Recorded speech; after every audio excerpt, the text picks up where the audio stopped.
Right, so in the last episode, I stopped you right before our first game, and here we are, first game of the season against Spartak Moscow. This is a pre-season game.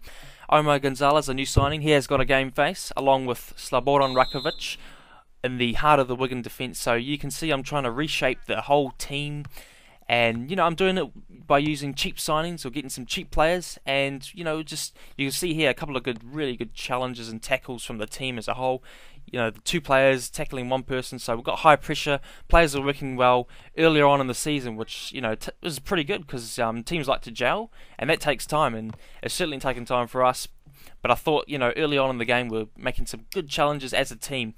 But yeah, as I was saying before, this is the style. I wanted to show you this game because I've got a style that I'm playing, and I wanted to show you how I play FIFA. And we get a good chance with Loa Makianok as well.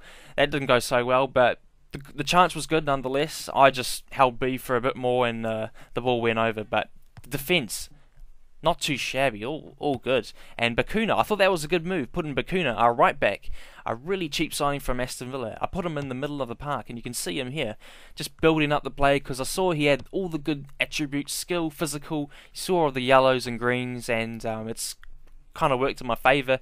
You can see here, he's building up the play, just lays it off to McManaman, who, goes for a bit of a run, and the shot was off again, so that was all my fault. But Bakuna, you can see him there, he's got a game face, so you might be able to recognise him in the cutscenes, you probably will. And good cross, and look how long the ball is in the air. Makianok, this is why I bought him. Remember, he's got the height, 6'7", and that's what I was alluding to before, that everyone in the team is going to be attacking, everyone's going to be playing fast football. You remember Chelsea, and there's another chance from Makianok. Everyone in Chelsea, and the old Chelsea teams, were attacking, going for gold, and that was a powerful header. But yeah, so that's why I got a big striker like Makianok. Obviously got the aerial presence and just another dimension. He's going to be adding something else to the game. But good covering by our two defenders. They're starting to work well, and that's the partnership that I'm going to be having. If I go into the Premier League, they're going to grow a lot.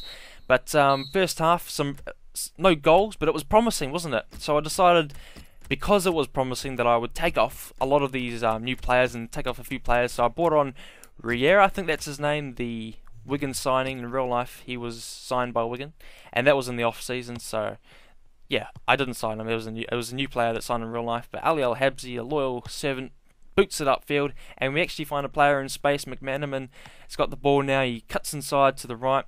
He takes a shot. So yeah, fast, quick counter-attacking football, and even James Perch, a left-back's getting involved. Nice cross. You can see the tempo, just these short highlights. You can see the tempo of the game already. And a good spin by Maloney. He takes a shot. That was going to go in, but great save by the keeper. And you see what happens in this corner. So Omar Gonzalez, header. Awesome stuff. Powerful header. And you can see he was off balance. He was walking back towards his own defence. And, in this replay, off balance, but a good, powerful header. So promising early on in the second half, and good composure around the back of the defence, passing it back and forth. Nothing wrong with that, as long as you score goals in the end. And got some good chances, found some space again. Espinosa with this chance, just again, that was all on me. I got the balance wrong or something like that. I can't remember, but another good save from Ali Al-Habsi. So that chance was against the run of play, and then after that we had to start defending a bit more. And what comes after this corner, just shocked me, and it was a spell of something to happen after that. So it's just a sequence of events that happened from this corner, and you can see this guy takes it in, and Ali Habsi catches the ball. That's all good, but look at the guy behind him. Jeez, I don't know either, but this is where it starts to get a bit crazy. So you can see the player here. Boom. So that challenge actually went against me, and the foul went against me. So, but you can see all the other challenges I've got for you.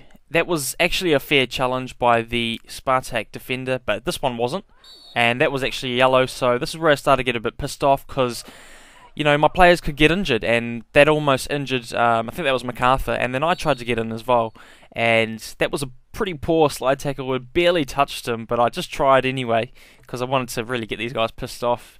And actually, because there was a teeny bit of contact, that was a yellow card, so MacArthur gets a yellow card. But yeah, players fighting left, right and centre in the middle of the park as well.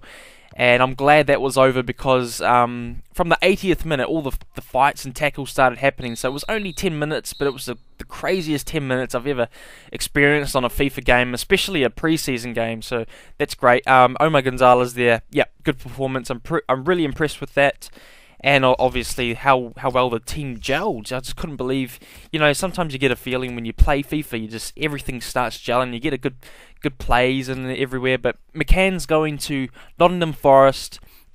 I thought, why not? Because he's a bit older. But Park Chu-young, who I think is probably the best player in the free agents, because obviously they would take out some of the other free agents who are over 70 or 80, just to make it fair for career mode, so you don't just buy all the best free agents. But this guy I think would be about 68, 67 overall, and I think that would be a smart signing, because you notice I don't have to pay his transfer value, because he has got none.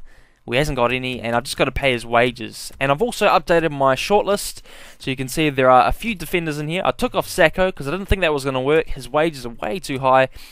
But you can see some of these players, and they're mostly defensive. Now, I haven't been signing a lot of attacking players, but the reason why I'm signing all these guys is because we need to bulk up the defence in many ways, strength and obviously in size, because we need more defenders and squad depth. But players like Josh Meekings, he looks like Phil Jones, he'd be a pretty cheap signing from the Scottish League. And you can notice that some of these players have centre-back / defensive mid, and that's the way I like it, because obviously defenders are cheaper, and that's going to work well with my transfer budget. So players like Bakari Coney, so Alfred Duncan as well, who's reminds me of Michael Essien. You'll see his value in just a tick. But yeah, we've got Josh Meekings, 2.8 million. So I said 2.4, but 2.8 million. So that's nothing. I mean, for a value player like him, Alfred Duncan, did you see that? 200,000. And Fabrice Fokobu, who was 2.8 million. That's a nice name, isn't it? But Alfred Duncan, yeah, 220k. That's nothing. He's 66 overall, 21, and a centre mid. I was a bit shocked because he's a centre mid. Centre mids aren't that cheap, are they? But in this case, Alfred Duncan was, and he will go right up to 80 at least.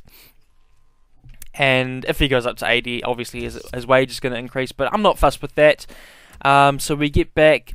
Park Chu-young doesn't like his offer that I gave him, so we'll go back to that and bump his offer up. So what did I offer? 15,000. So why not just chuck him up to 17, 18,000? I'm not fussed because I'm not paying anything for his wage.